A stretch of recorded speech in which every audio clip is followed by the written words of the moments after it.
Tak pýtaj sa, čo chceš vedieť? Som doktor, tak ako som vždy chcel byť? No zobrali ťa na medicínu.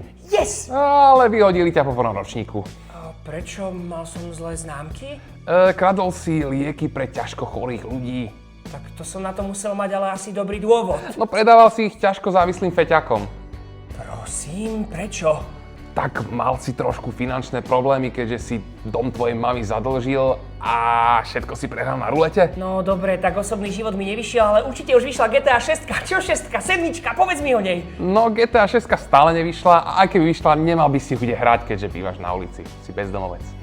No dobre, ja som aspoň šťastný. Nie si. Ale si poriadne chorý, takže už sa nebudeš musieť dlho trápiť. Tak aspoň v tom celom nie som, dúfam, sám, veď Miška zo základnej školy, ona ma veľmi ľúbila, sme ešte spolu.